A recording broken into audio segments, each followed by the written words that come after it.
सुद्धा एक दुष्ट मनुष्य स्त्रीला उडत नेत होता. फरक एवढाच आहे, महाभारतामध्ये रावण सीतेला उडत नेत होता आणि रामायणामध्ये दुःशासन द्रौपदीला उडत नेत होता. आता जेवण झाले कोणी कोणत्या ग्रंथात नाही ना, त्याला काय होतं ते जेवणाच्या आधी कीर्तन असलं का मग लक्षात येतं चुकलं काय म्हणून, पण जेवण झाल्यावर नाही लक्षात येत. मग ते रामायण असू नये तर महाभारत असू, ते हाच म्हणते 10 वाजेपर्यंत. रामायणामध्ये त्या ठिकाणी रावण सीतेला नेत होता आणि महाभारतामध्ये दुःशासन द्रौपदीला उडत नेत होता. ज्यावेळेस रावण सीतेला उडत नेत असताना जटायू पक्षानं बघितलं कोणीतरी एक दुष्ट माणूस स्त्रीला उडत घेऊन चालला. जटायू बघत बसला नाही, त्याने रावणाबरोबर युद्ध पुकारलं, युद्ध केलं. रावणाने कपटाने जटायूचे दोन्ही पंख छाटले, खाली पाडलं जटायूला. रावण सीतेला घेऊन गेला. रामचंद्र प्रभू तिथं आले. रामचंद्र प्रभूने बघितलं कोणीतरी पक्षी पडलाय. माहीत नाहीये रामाला या सीतेच्या दुःखात सहभागी झालाय का रावणाने मारलं काही माहीत नाहीये. पण लगेच रामाने जटायूला उचललं, मांडीवर घेतलं, सांगितलं कोण आहे तू, कोणी तुझे हाल केले. जटायूनं सांगितलं माझं नाव जटायू आहे, रावणाने माझे हाल केले. तुमची सीता त्या रावण घेऊन चालला होता. त्यावेळेस त्या ठिकाणी रामचंद्र प्रभूने हात फिरवला, सांगितलं जटायू मी तुला आता पंख देतो, जीवदान देतो. त्यावेळेस जटायूनं सांगितलं देवा असं नका करू, मरू द्या मला. आज ना उद्या मी मरणार आहे. आज मेलो तर तुमच्या मांडीवर मरेल आणि उद्या कधी मेलो तर जमिनीवर मरेल. आज मला तुमची मांडी मिळते, तुमची मांडी तुमच्या दशरथ राजाला सुद्धा नाही मिळाली. आणि या जगात कोण जगायला आलंय? या जगात आल्यानंतर प्रत्येकाचा मृत्यूच होणार आहे. म्हणून कोणी जर विचारलं कशाला आले तर सरळ सांगायचं कशाला आलोत, मरायला आलोत. हरी हरी आजा मेला पंजा मेला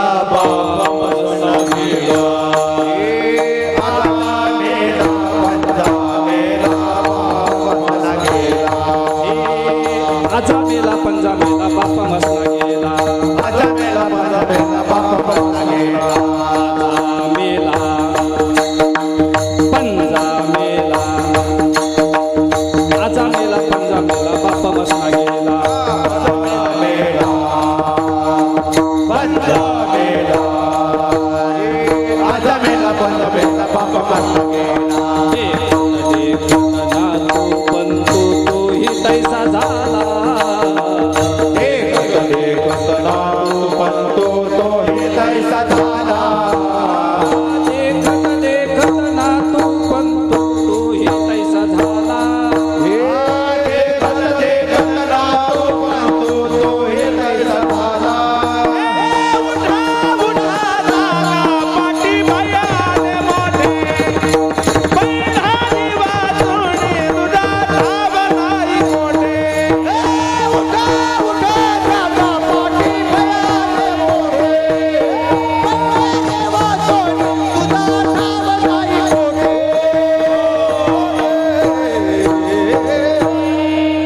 जटायूनं सांगितलं प्रभू मला मरू द्या, आज मेलो तर तुमच्या मांडीवर मरेल. आणि जटायूनं प्राण सोडले, रामाच्या मांडीवर सोडले. काय भाग्य त्या जटायूचं. ही दुसरी घटना कशातली सांगणार होतो, महाभारतातली. ज्यावेळेस भीष्माचार्य शरपंजरी पडलेले आहेत आणि तिथं भगवान श्रीकृष्ण भेटायला गेले. भगवान श्रीकृष्ण भेटल्याच्या नंतर भीष्माचार्यांना उचलून ते मांडीवर घेतात का हो? नाही घेत. वास्तविक पाहता जटायूला एवढी गरज नव्हती मांडीवर घेण्याची, तेवढी गरज भीष्माचार्यांना आहे. कारण जटायू मरतो तो जमिनीवर मरतोय आणि भीष्माचार्य मरतायत ते बाणाच्या टोकावर मरतायत. अजून एक गंमत बघा, जटायूला जे मारलंय एका दुष्ट राक्षसाने, मूर्खाने, रावणाने मारलंय. पण भीष्माचार्यांना जे मारलंय ते मूर्खाने, राक्षसाने नाही मारलेलं. काय असतंय, आपण रस्त्याने जात असताना एखाद्या दारुड्या माणसाने, पेताड माणसाने जर आपल्याला शिवी दिली तर आपण त्याचा एवढा विचार करत नाही. पण जरी केला विचाराने त्याच्याबरोबर जर वाद घालायला लागलो आणि 4 माणसं जर शहाणे सोडायला आले तर येड्यात कोणला काढते, आपल्यालाच येड्यात काढते. का हो महाराज काय घेऊन बसले, ते पेताडच आहे त्याचं काय नादी लागता. पण एखाद्या माळकऱ्याने जर चालता बोलता आपल्याला शिवी दिली तर आपण मात्र विचार करतो याने कसं काय शिवी दिली. तसं गंमत बघा, रावणाला मारलंय ते, त्या जटायूला मारलंय ते का मूर्ख राक्षसाने मारलंय. पण भीष्माचार्यांना जे मारले बाण ते कोणी मारलेत, अर्जुनाने मारलेत. त्याच्या पुढचा मुद्दा ऐका ना, अर्जुनाने मारले नाहीत, अर्जुनाला देवाने मारायला लावलेत. आणि महाराज ज्याने बाण मारायला लावले तोच विचारपूस करायला आला कस काय तब्येत. कसं काय तब्येत आहे त्याने म्हणजे म्हणजे ते असं झालं. बरं जाऊ द्या. ज्याने ईडी पाठीमागे लावली त्याच्याच खांद्याला खांदा लावून सरकार चालायची वेळ आली.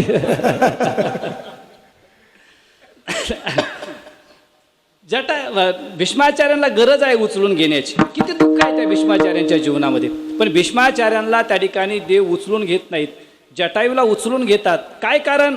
त्याचं कारणच असं आहे की जटायू जे मरतोय, जटायूच्या समोर रावण सीतेला नेतो, बघत बसत नाहीत, जटायू 2 हात करतो. पण भीष्माचार्यांसमोर दुःशासन द्रौपदीला उडत नेतो. भीष्माचार्य दुःशासनाला म्हणतात का हो काही? सोड सुद्धा म्हणत नाही. युद्ध तर करतच नाही, पण सोड सुद्धा म्हणत नाहीयेत. याचाच अर्थ त्या ठिकाणी जटायू मरतोय, सीतेच्या दुःखात सहभागी होऊन मरतो. आणि भीष्माचार्य मरतायत ते द्रौपदीच्या दुःखात सहभागी न होता मरतायत. जो दुसऱ्याच्या दुःखात सहभागी होतो त्याला जटायूसारखा देव जवळ करतो, आणि जो दुसऱ्याच्या दुःखात सहभागी होत नाही तो आचार्य असला तरी सुद्धा बाणाच्या टोकावर मरून देतो, उचलून नाही घेत. पक्षी असला तरी त्याला उचलून घेतात, आणि आचार्य असला तरी उचलून घेत नाहीयेत. जो दुसऱ्याच्या दुःखात सहभागी झाला पाहिजे. म्हणून वैकुंठात असणारे तुकोबराय म्हणतात, उजळावया आलो. वैकुंठाचं सुख सोडलं, समाजाचं दुःख भोगलं, पण तरी सुद्धा समाजाला संतांनी चांगलीच वाट दाखवली. होतो जे जे कार गरजत आतले वैष्णव विराले, तुका म्हणे सोपी केली पाय वाट, तुका म्हणे सोपी केली पाय वाट. तरवया भव सागर रे, तरवया भव सागर रे, तरवया भव सागर रे, तरवया भव सागर रे.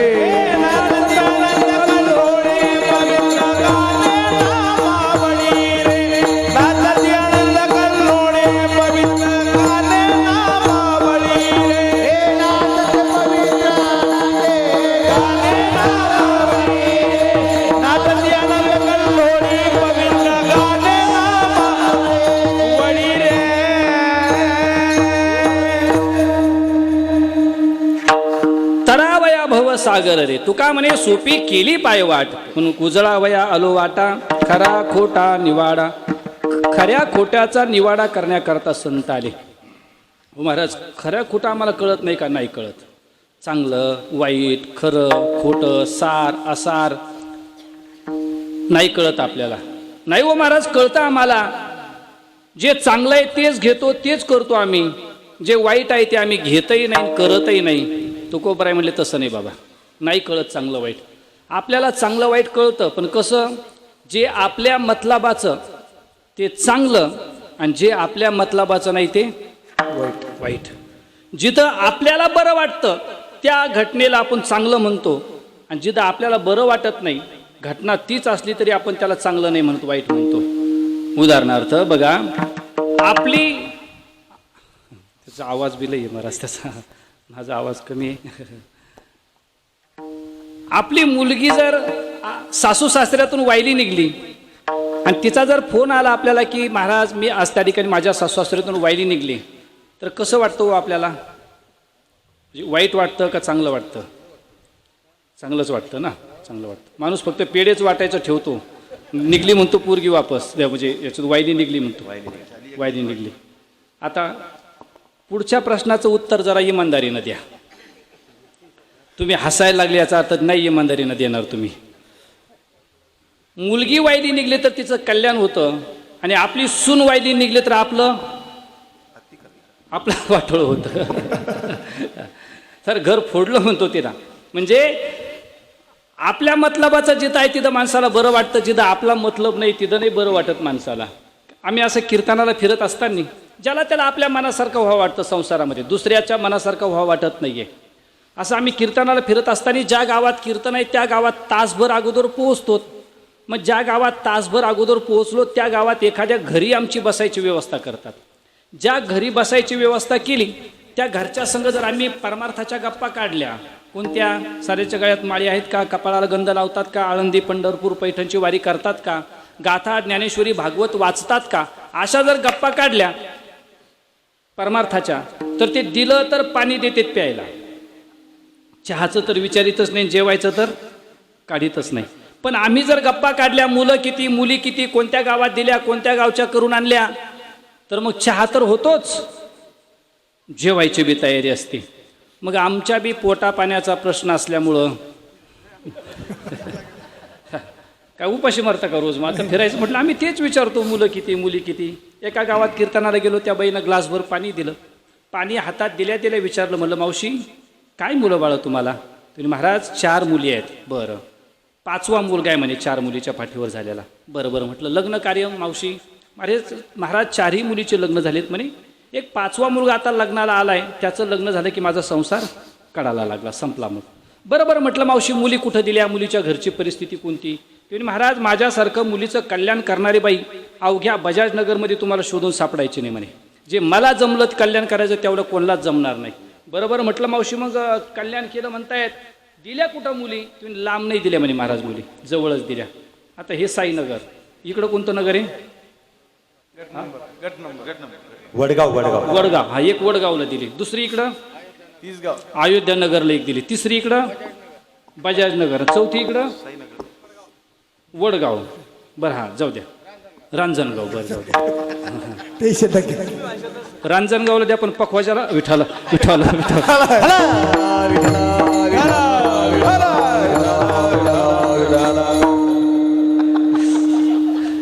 काय काय जवळजवळ अशा 4 मुली दिल्या म्हणे महाराज. बरं बरं म्हटलं मावशी मग मुलीच्या घरची परिस्थिती? म्हणे महाराज माझ्यासारखं मुलीचं कल्याण करणारी बाई तुम्हाला अवघ्या कुठं शोधून सापड. म्हटलं ज्या अर्थी तुम्ही एवढं कल्याण केलं म्हणतात मावशी, त्या अर्थी नक्की सरकारी नोकरी असलेलेच जावई पाहिले असतील आणि मगच दिले असतील. तुम्ही महाराज तसं नाही पाहिलं. मग मुलगी देत असताना ज्या पोराची माय मेलेली म्हणे, म्हणजे घरात काही नाहीये, सासू नाही, अशाच घरात 4ही मुली दिल्या म्हणे महाराज. गेल्या गेल्या पुरीच्या ताब्यात चाव्या आहेत म्हणे. टकटक नाही म्हणे त्या सासूची, येतानी पुरी हसत येतात, जातानी पुरी हसत जातात. बरोबर म्हटलं मावशी मग पोराचं लग्न? म्हणे महाराज त्याचं राहिलंय ना.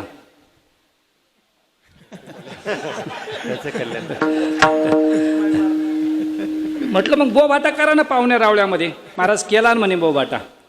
सोयरिकी येत नाही का? मग म्हणे महाराज येतात ना सोयरिकी, पण काय आटा टेकवानला माहिती पाठीमागं जमतच नाही म्हणे महाराज.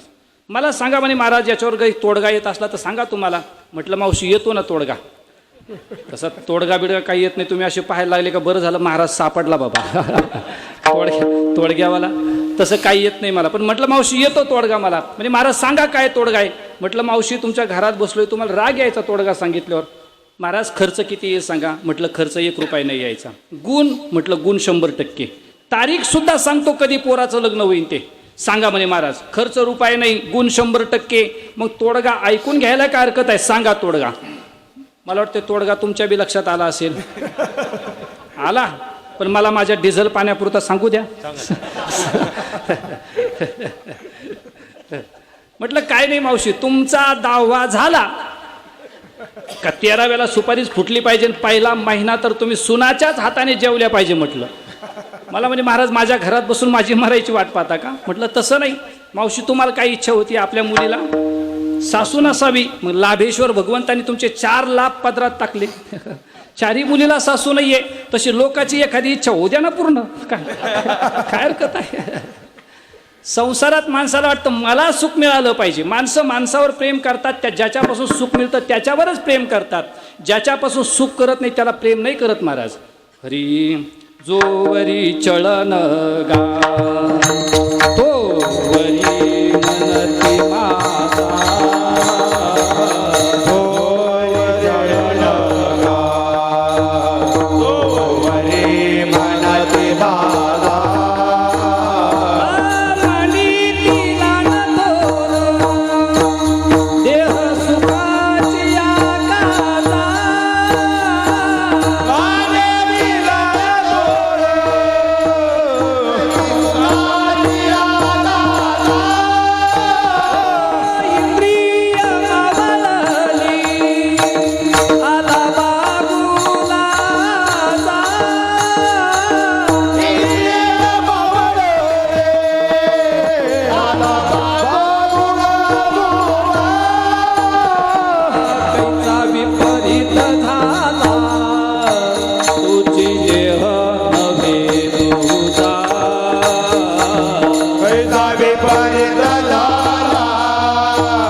कार्यक्रम हा 50% साऊंड सिस्टीमवर अवलंबून असतो. साऊंड सिस्टीम चांगली असली तर कार्यक्रम चांगला करता येतो, नाही तर किती मोठे कलाकार असले सिस्टम जर चांगला नसला तर काही उपयोग नसतो. मला एवढं गाता येत नाही पण सिस्टममुळं गाऊ राहिलो आज मी. सिस्टम खूप सुंदर लावली. त्यांना सुरुवातीला सांगितलं तसाच आवाज त्यांनी बरोबर काढला. माऊली सिस्टम नाही का, माऊली साऊंड सिस्टम, म्हणूनच त्यांना सुरू माहिती असतं बरोबर. त्याच्यामुळेच तुम्हाला बी जास्त आवाज दिला माझ्यापेक्षा त्यांनी. माझे जातीचे मजबूत तुम्ही कीर्तनकार बना म्हणजे मला आवाज देता तुम्ही. विठाला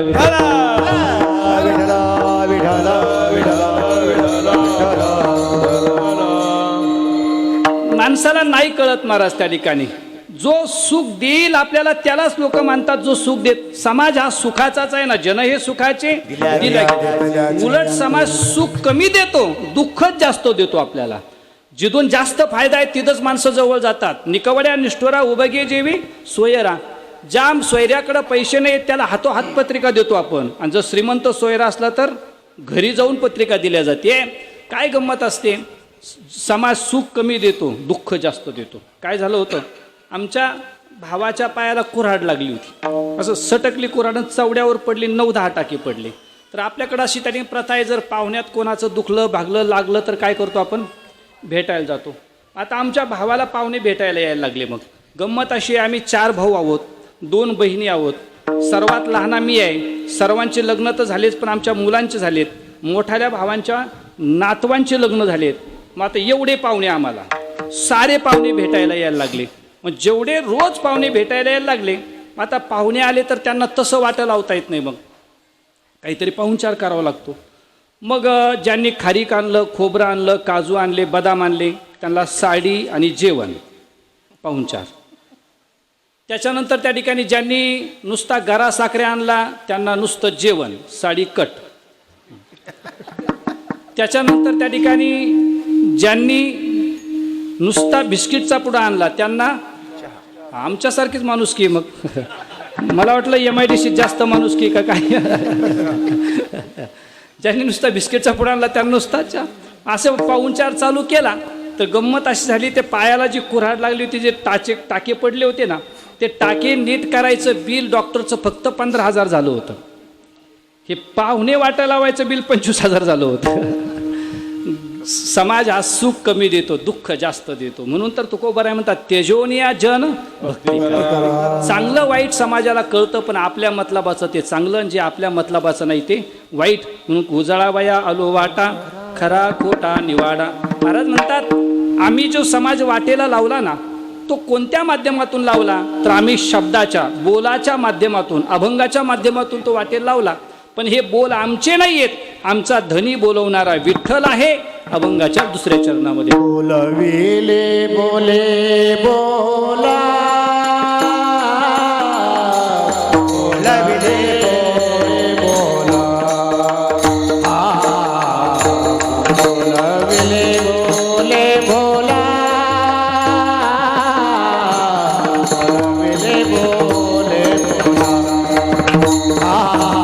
बोलविले बोले बोला,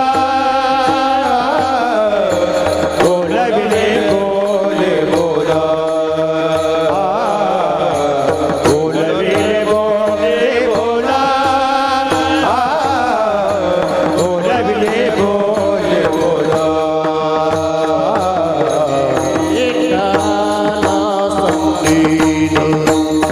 धनी वेड्या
ललकारी अशी रे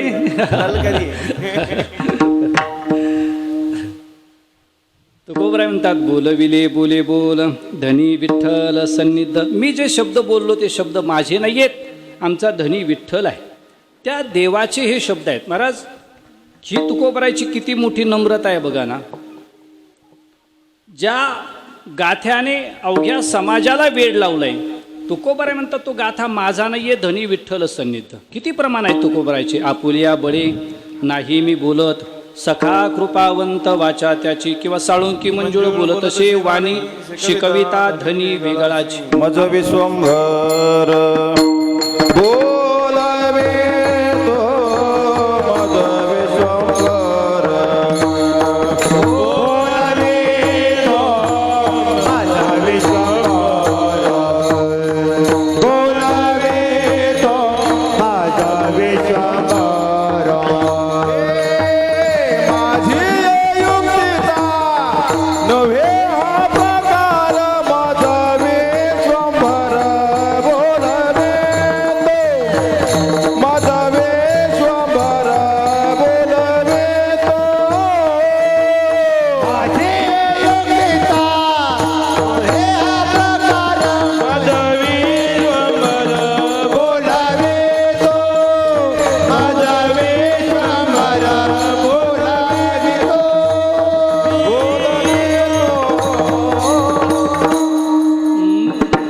मज विश्वंभर बोलवितो, मला देव बोलून दाखवतोय. बघा ना, ज्या गाथ्याने तुकोबरायांच्या गाथ्याने सर्व समाजाला वेड लावलंय.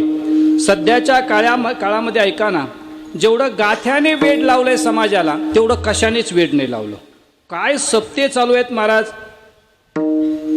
एक गाव असं नाही की त्या गावात सप्ताह होत नाहीये, आणि सध्याच्या काळात तर एवढे सप्ते चालू आहेत. गंमत अशी आहे, 100 सप्ते जर होत असले पूर्ण वर्षभरात, तर त्यातले 50-60 सप्ते या महिन्यात होतील. गुढीपाडव्यापासून तर हनुमान जयंतीच्या पुढच्या 8 दिवसापर्यंत. या चैत्र महिन्यात 60% सप्ते या महिन्यात होत असतात, आणि 40% सप्ते उरलेल्या त्या ठिकाणी महिन्यामध्ये.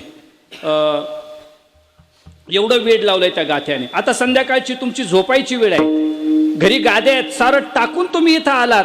फक्त त्या ठिकाणी कोण नवल महाराज आहे तुम्हाला माहित नाहीये, पण तुकोबरायांच्या अभंगावरती बोलणार आहेत हे ऐकण्याकरता तुम्ही इतक्या गाद्या टाकून घरी इथं आलात. समाजाला वेड लावलाय. अरे सध्याच्या काळात काहीही करायचं ठरलं आणि समाज जमवायचा ठरला तर कीर्तनच ठेवावं लागतं. कीर्तनाशिवाय समाजच येत नाहीये. कितीतरी माणसं असे आहेत की त्यांच्या गळ्यात माळी नाही आहेत, पण समाज जमवायचा असला की त्यांच्या वाढदिवसाला त्यांना कीर्तनच ठेवावं लागतंय. काही समज नाही त्यांचा माळीचा आणि त्यांचा परमार्थाचा, पण त्यांना जर समाज जमवायचा ना, त्यांना म्हणजे कीर्तनच ठेवावं लागतंय. पण गंमत अशी आहे, आज बघा ना तुम्ही, कोणाची घरभरणी असलं तरी, कोणाचा वाढदिवस असला तरी, 10वा असला तरी, वर्षश्राद्ध असलं तरी, हो. एक जण तर मला फोन केला, महाराज तुमची तारीख पाहिजे. म्हटलं कधी? तुमची जेव्हा सवड असेल तेव्हा देवाने. म्हटलं उत्सव काय आहे सांग. तुम्ही काय नाही, आपलं जुनं घर पाडायचं म्हणे आपल्याला. त्या दिवशी तुमचं कीर्तन ठेवायचं आहे.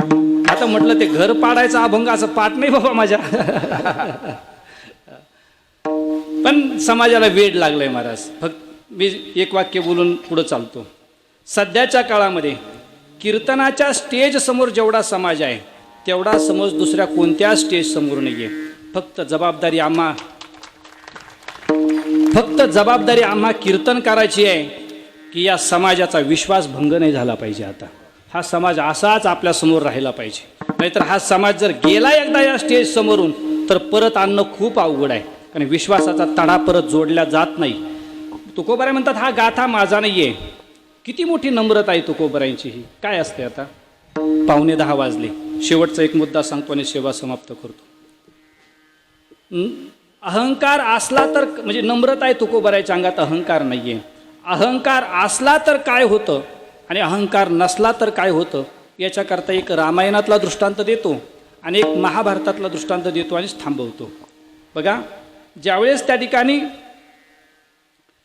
कौरव पांडवांचं युद्ध दुसऱ्या दिवशी सुरुवात व्हायचं होतं, तर आदल्या दिवशी संध्याकाळच्या वेळेला तुम्ही जशी कीर्तनाला बसला तसं पांडवांचं सर्व सैन्य भगवान श्रीकृष्णाने समोर बसवलं आणि प्रत्येकाला विचारायला सुरुवात केली, उद्याच्या कोण किती दिवसामध्ये कौरवांचं सैन्य संपविल. प्रत्येकाला विचारत असताना कोणी योद्धा उठला, मी 1 महिन्यात सारं सैन्य संपविल, कोणी सांगितलं मी 15 दिवसात संपविल, कोणी सांगितलं 8 दिवसात संपविल. पण पांडवांच्या बाजूचा एक योद्धा उठला, त्यांनी सांगितलं एकटा 1 दिवसात सर्व कौरवाचं सैन्य संपवतो, कोणीच माझ्यासोबत येऊ नका. काय नाव त्याचं? बर्बरी. कोण हा बर्बरी? घटोत्कचाचा मुलगा. कोण हा घटोत्कच? भीमाचा मुलगा. आता म्हणा कोण हा भीम? भीम तर माहिती आहे, भीमाचा मुलगा घटोत्कच, घटोत्कचाचा मुलगा बर्बरी. देवाने लगेच हातातलं सुदर्शन चक्र सोडलं, बर्बरीचं मुंडकं उडवलं, एका डोंगरावरती ठेवलं, सांगितलं इथं बसून युद्ध बघ. त्याला नाही युद्ध करू दिलं. दुसऱ्या दिवशी अर्जुन युद्ध करायला तयार नव्हता. 18 अध्यायाची गीता अर्जुनाला सांगितली, युद्ध करायला लावलं. आणि अर्जुनाने युद्ध केल्यामुळं हानी अशी झाली, कौरवाचंही सारं सैन्य संपलं आणि अर्जुनाने युद्ध केल्यामुळं पांडवांचं सुद्धा सैन्य संपलं. 7-8 त्या ठिकाणी माणसं जिवंत राहिले. 5 पांडव, कृपाचार्य, अश्वत्थामासारखे माणसं जिवंत राहिले. बाकीच्या दोन्ही बाजूचे सैन्य कामी आलं. मला सांगा, याच्या जागी जर बर्बरीनं युद्ध केलं असतं तर कौरवाचं एकही मेलं नसतं आणि पांडवाचं आणि कौरवाचं एकही वाचलं नसतं आणि पांडवाचं एकही मेलं नसतं. किती चांगलं झालं असतं. जवळजवळ युद्धच टळलं असतं एकट्या बरोबरीने युद्ध केलं असतं तर. पण देवाने बरोबरीने युद्ध करू दिलं नाही. युद्ध करायला लावलं अर्जुनाला. अशीच घटना दुसरी कशातली सांगणार होतो? बोला ना, रामायणातली. ज्यावेळेस त्या ठिकाणी रामचंद्र प्रभूची सीता रावणाने चोरून नेली हे लक्षात आलं. सीतामातेचा शोध लागला. आता रावणासंग युद्ध करून सीता परत आणायची आहे. मग रामचंद्र प्रभू त्यावेळेस किष्किंधेमध्ये आलेले होते. किष्किंधेमध्ये आल्याच्यानंतर रामासमोर 2 योद्धे होते. एक होता वाली आणि दुसरा होता सुग्रीव. मला सांगा, त्या वालीमध्ये आणि सुग्रीवामध्ये ताकदवान कोण होतं व जास्त? वाली ताकदवान होता. वाली ताकदवान होता. त्या वालीनं सुग्रीवाचं सारंच हिसकावून घेतलं होतं. वालीनं सुग्रीवाचं राज्य हिसकावून घेतलं होतं. वालीनं सुग्रीवाचे पोरं हिसकावून घेतले होते. वालीनं सुग्रीवाची संपत्ती हिसकावून घेतली होती. नवे वालीनं सुग्रीवाची बायको सुद्धा हिसकावून घेतली होती. काही ठेवलं नव्हतं त्याच्याकडं. आपल्याकडे बायकोच म्हणतात ना. काही भागाला विचारलं ह्या कोण? तुमच्या तर बायको आहे म्हणतात. काही भागाला विचारलं ह्या कोण? तुमच्या तर आमची घरचे माणसं आहे म्हणतात. मग माणसाला असं वाटतं हे घरचे माणसं हे बाहेरचे माणसं. काही भागाला विचारलं ह्या कोण? तुमच्या तर ते सांगतात आमची पप्याची माय आहे. शहरात जर विचारलं ह्या कोण? तुमच्या तर आमची फॅमिली आहे, मिसेस आहे, वाईफ आहे म्हणतात. त्या खानदेश भागाला जर विचारलं ह्या कोण? तुमच्या बाबांच्या पुढं तिकडं गेलं, तिकडं जर विचारलं ह्या कोण? तुमच्या तर ते सांगत असतात मने बाईशे, आमची बाईशे म्हणतात. असं आत्ता पाठीमागं मी बारामतीला गेलो होतो. बारामतीला गेलो म्हणजे कीर्तनाला गेलो होतो. विमान पाहायला नव्हतो गेलो. कीर्तन होतं म्हणून गेलो होतो आपलं. कीर्तनाला गेल्यानंतर जेवायला बसलो. एक बाई वाढायला आली. ती बाई त्या ठिकाणी वाढत असताना शेजारी एक माणूस बसला होता. त्या माणसाला विचारलं ह्या ज्या बाई वाढायला येतात ते कोण आहेत तुमच्या? ते महाराज आपलाच बारदाना आहे म्हणे. ते बायकोला काय म्हणतो होता? बारदाना. मी विचार केला हा जर तिला बारदाना म्हणतो तर ती याला काहीतरी म्हणत असेल. आपल्याला पुढच्या कीर्तनात सांगायला काम येईल. नाहीतरी सध्या आम्हाला हेच कामाला येत आहे आता. त्या मावशीला थांबवलं. म्हटलं मावशी तुम्ही जर यांच्या बारदाना तर हे कोण तुमचे? तुम्ही महाराज आपलंच भंगारे म्हणे.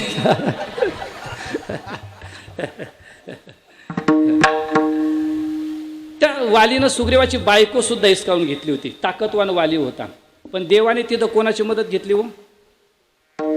रामाने वालीची मदत घेतली का सुग्रीवाची? सुग्रीवाची मदत घेतली. नुसती मदत नाही घेतली, वालीला मारलं आणि मदत सुग्रीवाची घेतली. मला वाटतंय तिथं जर वालीची मदत घेतली असती तर युद्ध करायची गरजच पडली नसती. सेतू बांधायची गरज नव्हती, काहीच गरज नव्हती. एकटा वाली गेला असता. रावणाला जर आवाज दिला असता ए रावणा सीता पाहिजे, तर रावणाने सीता सन्मानपूर्वक रामाच्या चरणावरती आणून सोडली असती. वालीचा कणका रावणाला माहिती होता. वालीनं रावणाला बगलेत दाबून 7 समुद्राचं स्नान करून कोणाच्या पाळण्यावरती? अंगदाच्या पाळण्यावरती उलटा लटकावलं होतं. एवढी ताकद त्या वालीत होती. पण देवाने वालीला मारलं आणि मदत सुग्रीवाची घेतली. बघा ना, इथं जर त्या ठिकाणी वालीला जर मदत घेतली असती तर रामायणातलं युद्ध टळलं असतं. आणि महाभारतात जर बर्बरीची मदत घेतली असती तर महाभारतातलं युद्ध टळलं असतं. मग हे आपल्याला कळतं आणि देवाला कळत नाही का? देवाला कळतंय ना काय बघा. रामायणामध्ये त्या ठिकाणी वाली म्हणजे अहंकार आहे आणि महाभारतामध्ये बर्बरी म्हणजे अहंकार आहे. आणि अहंकार मारल्याशिवाय कोणतंच कार्य करता येत नाही. कोणतंही कार्य करायचं ठरलं तर अहंकार मारावा लागतो. आणि सप्ताही जर करायचा ठरला तर अहंकार मारावा लागतो. त्याच्याशिवाय सप्ताह नाही करता येत माणसाला. नाहीतर माणसं काय कमी पंचायती करते काय बाकीचे. पुढच्या कार्यकर्त्याला लई त्रास देतात. हेच कमून टाळकरी लावले, त्यालाच कमून चाल दिली, यालाच कमून वाजू दिलं, तेच कशाला महाराज लावले, याला इकडून कशाला उभं केलं, मागच्या वर्षीची ती हळद उरली होती त्याचं काय केलं, ती तुला लावायला ठेवली बाबा आता. काहीतरी पण अहंकार मारावा लागतो, ऐकत राहावं लागतं, पुढं चालावं लागतं. बरं गंमत अशी आहे, शास्त्र असं म्हणतंय जे षड विकार आहेत ना त्यातले 5 विकार मारणं खूप सोपं आहे. काम, क्रोध, लोभ, मद, मत्सर हे मारणं सोपं आहे. पण अहंकार मारणं सोपं नाही. का? पहिला तर अहंकार असतोच, पण जसे जसे आपण विकार नासत जातो तसा तसा त्या ठिकाणी अहंकार वाढत जातो. म्हणून नाथ महाराज त्या हमामा प्रकरणामध्ये सांगतात त्या पोराला, ए पोरा, तुला जर परमार्थाचा हमामा खेळायचा असला तर मग तू काय कर, काम क्रोध पोरानासी, काम क्रोध पोरानासी, काम क्रोध पोरानासे, काम क्रोध पोरानासे, काम क्रोध पोरानासी, काम क्रोध पोरानासी, काम क्रोध पोरानासे, काम क्रोध पोरानासे, अहंकार तोंडवासी, अहंकार तोंडवासी.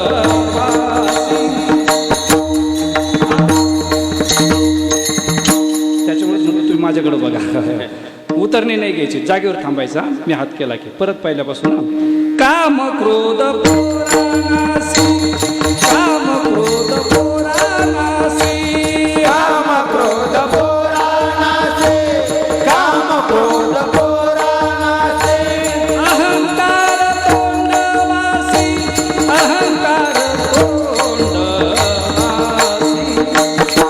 हमामा पोरा हमामा घुमरी वाजे, हमामा पोरा हमामा घुमरी वाजे, हमामा पोरा हमामा घुमरे वाजे गमामा, हमामा पोरा हमामा घुमरे वाजे गमामा. हमाम्याच्या नादानी, धिन्ना धिन्ना धिन्ना हा.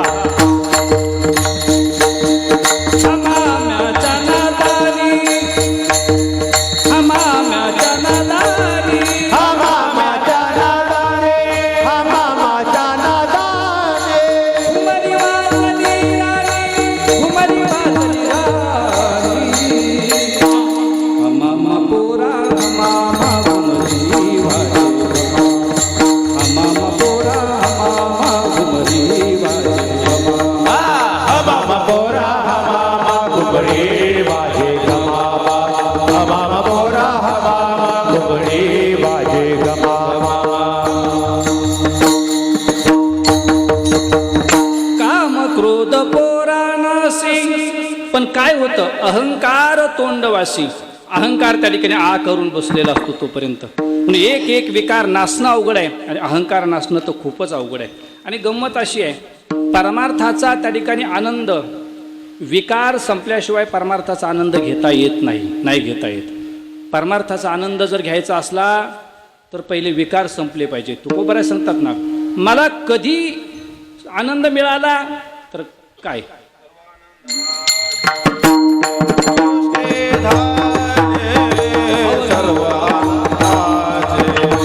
अवधी सृष्टी झाले अवघे आनंदाचे, सृष्टी झाले अवघे आनंदाचे.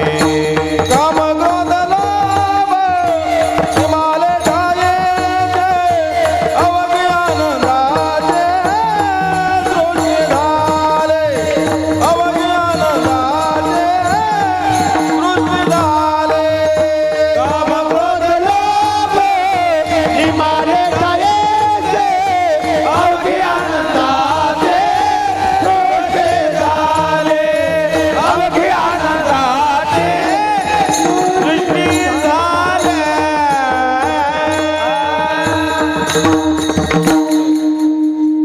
क्रोध लोभ निमाले ठाईची अवघी आनंदाची सृष्टी झाली. ज्यावेळेस विकार संपले त्यावेळेस त्या ठिकाणी आनंदाची सृष्टी झाली. काय असते बघा, विकार संपल्याशिवाय देवही येऊन राहत नाहीये. तुका म्हणे देह भरीला विठ्ठले, पण अगोदर काम क्रोधे केले घर रीते. त्या रामायणातले खूप सुंदर प्रसंग आहे बघा. तुम्ही म्हणताल तुम्ही आत्ता म्हटले होते एवढं सांगून समाप्त करतो, पण अजून 10 नाही वाजले ना हो. घड्याळ बरोबर आहे पण ती हा नाही तर मग माग आहे ती नाही माग पुढे पुढे पुढे पुढं असली तर बिल मग पाकिट वाढून द्या. काय करते 2 ओव्हर टाइम. Over time. हा MIDC कीर्तन आहे ना. विकार आणि देव याचं गणित कसं आहे बघा. रामायणामध्ये तिघांना वनवास आहे. तिघांना वनवास आहे. कुणामुळं? कैकई, मंथरा आणि दशरथ राजा या तिघामुळं राम लक्ष्मण सीता यांना वनवास आहे. पण हे झाले माणसं, पण त्यातलं अध्यात्म असं आहे. कैकई म्हणजे क्रोध लोभ आहे, मंथरा म्हणजे क्रोध आहे आणि दशरथ राजा म्हणजे काम आहे. दशरथ राजाचा काम, कैकईचा लोभ आणि मंथरेचा क्रोध ज्यावेळेस वाढतो त्या टायमाला राम लक्ष्मण सीता वनवासाला जात आहेत. म्हणजे सीता म्हणजे त्याग आहे, लक्ष्मी म्हणजे समर्पण आहे आणि रामचंद्र प्रभू म्हणजे निष्कामता आहे. जिथं दशरथ राजाचा काम वाढतो तिथं निष्काम राम राहत नाहीयेत.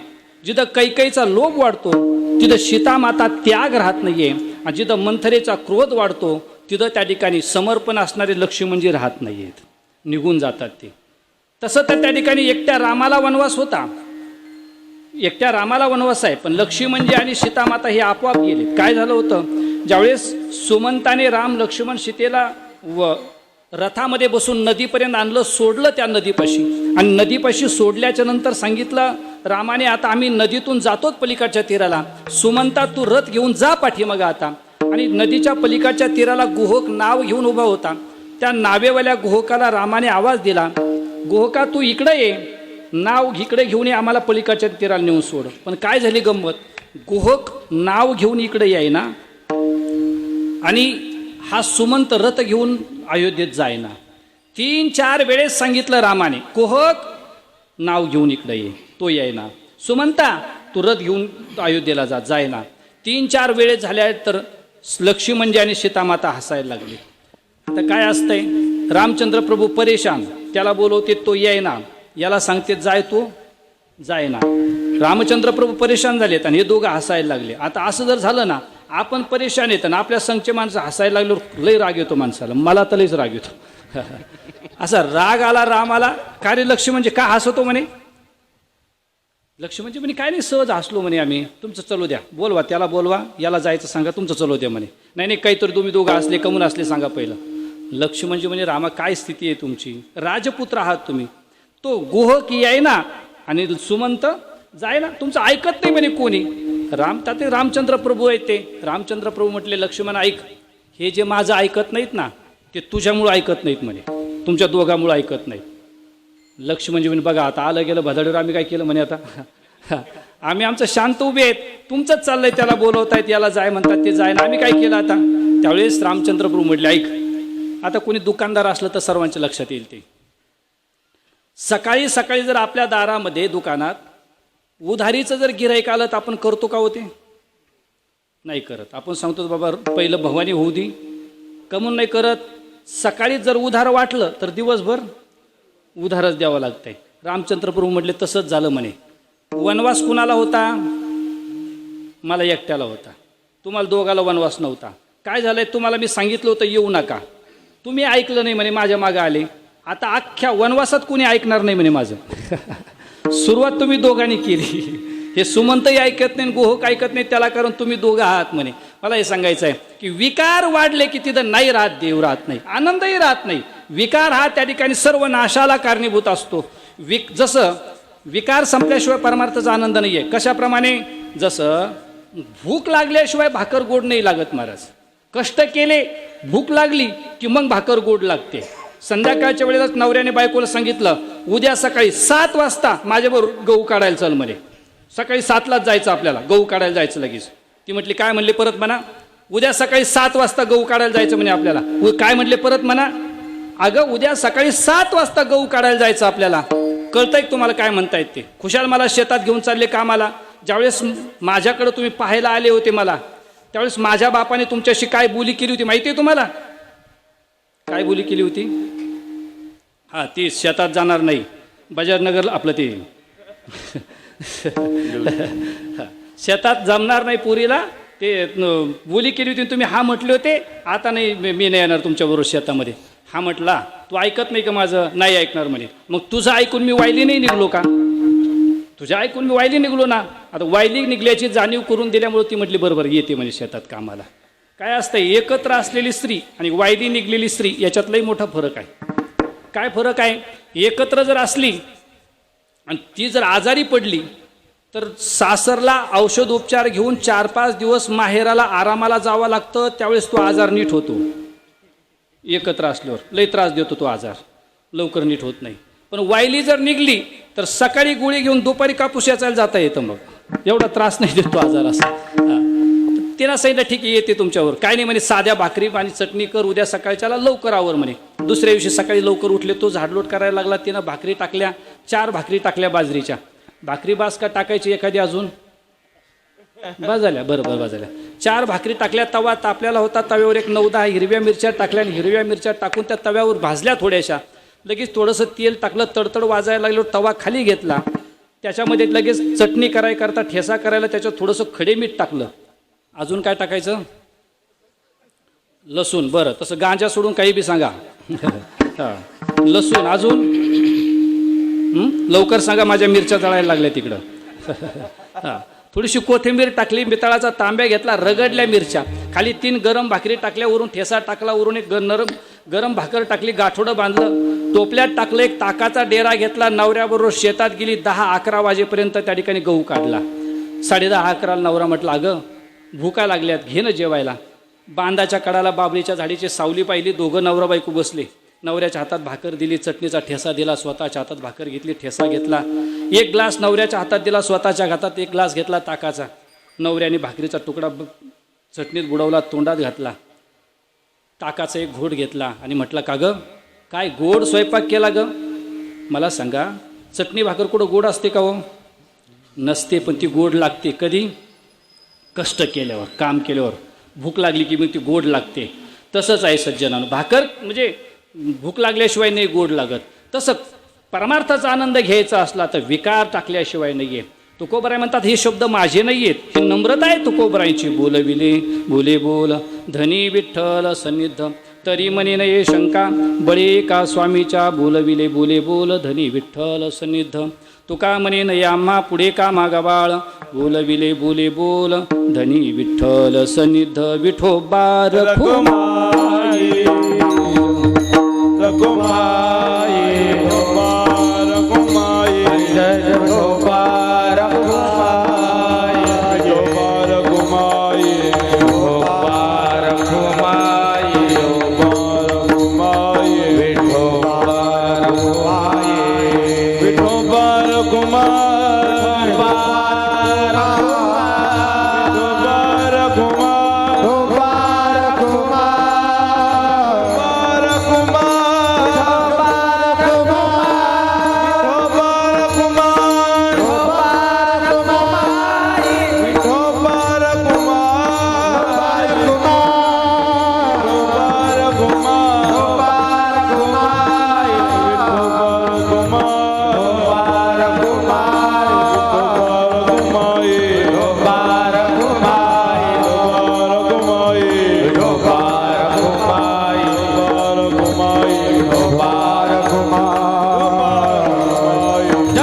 म्हणे न आम्हा पुढे का मागबाळ बोलविले बोले बोल धनी विठ्ठल सन्निध.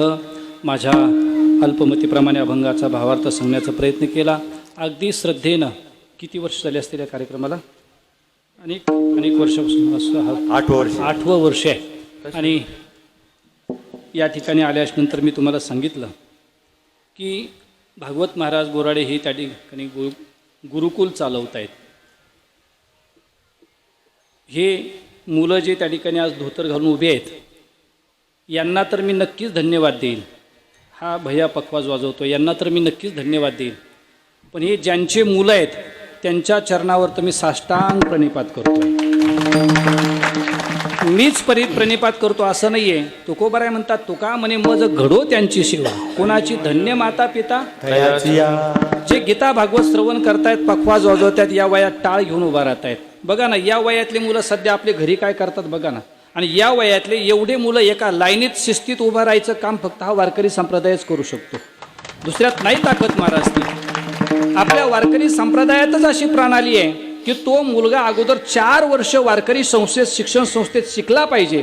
पहिलं त्याने चिरंजीव पद पाठ केलं पाहिजे, नंतर गाथा ज्ञानेश्वरी भागवताचा अभ्यास केला पाहिजे, मग त्याने कंबर बांधलं पाहिजे. ही वारकरी संप्रदायाची प्रणाली आहे. ही प्रणाली त्या ठिकाणी या गुरुकुलाच्या माध्यमातून तुम्ही चालवतायत. महाराज हे जे मुलं आहेत ना यांच्या आईवडिलांना मी दंडवत घालतोय त्याला कारण तुकोबाराय म्हणतात जे आईबाप मुलाला परमार्थाची वाट दाखवत आहेत ते मायबाप धन्य आहेत. धन्य माता पिता तयाचे हे प्रमाण आहेच, पण दुसरं एक प्रमाण आहे तुकोबारायचं खूप सुंदर. तुकोबाराय म्हणतात धन्य त्याची माय, धन्य त्याचा बाप, अंगी अनुताप हरिनामे. ज्याला नामस्मरण करावं वाटतंय त्याची माय धन्य आहे, त्याचा बाप धन्य आहे. हे संस्कार गर्भातच व्हावे लागतात. जसे आईबाप संस्कार देतात तसे त्या ठिकाणी मुलं होत असतात. या आयांनी या बापांनी या मुलं इथं पाठवले म्हणून ते आज पखवाज वाजवत आहेत, टाळ वाजवत आहेत, हरिपाठ म्हणतायत. त्यांनी जर हे मुलं इथं नसते पाठवले तर ते कुठंतरी काहीतरी केलंच असतं त्यांनी. आळंदीला एक सर्वात मोठं उदाहरण आहे बघा. सोहम नावाचा मुलगा आहे, महाराजांना माहीत असेल. यावर्षी तो 3रीला का 4थीला मुलगा नाही तो ज्ञानेश्वरी पाठ असलेला. ऐका, 3रीत असताना त्याची पूर्ण ज्ञानेश्वरी पाठ आहे. कितवीला? 3रीला. मला वाटतं टाळ्या आत्ता नका वाजू, मी म्हणेल त्यावेळेस वाजा. 3रीत असताना ज्ञानेश्वरी पाठ आहे. त्या आईला विचारलं मावशी तुम्ही याची ज्ञानेश्वरी कधी पाठ करून घेतली? 3रीला तर मुलाला वाचता येत नाही. त्यावेळेस त्या आईनं सांगितलं हा मुलगा शाळेत जायच्या अगोदरच बोलायला लागला त्यावेळेस ज्ञानेश्वरीच्या ओव्या म्हणत होता. मग त्याला विचारलं आईला अगं हे वाचताच येत नाही त्या टायमाला हा ज्ञानेश्वरीच्या ओव्या कसा म्हणल?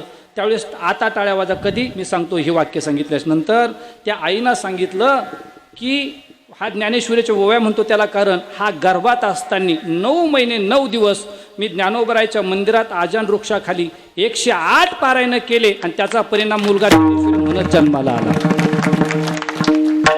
आताची गंमत वेगळी आहे. पूर्वीच्या काळी जर त्या ठिकाणी मुलीचं लग्न जमलं, सुपारी फुटली तर त्या मुलीला गळ्यातले, कानातले, पायातले अलंकार द्यायचे. पण आताच्या काळात जर सुपारी फुटली सारे अशा हात करू राहिले मोबाईल द्यावा लागतो, त्याशिवाय जमतच नाही. आमच्याकडे तर मोडायला आलं होतं, दिला नाही म्हणून ते दिलं त्यावेळेस जुळलं ते हा. हे भागवत महाराजच नवीन उदाहरण आहे आता मला सांगायचं. आता त्यांनी ॲपल दिला का अँड्रॉइड दिला आपल्याला काय माहिती आहे. विठाला विठाला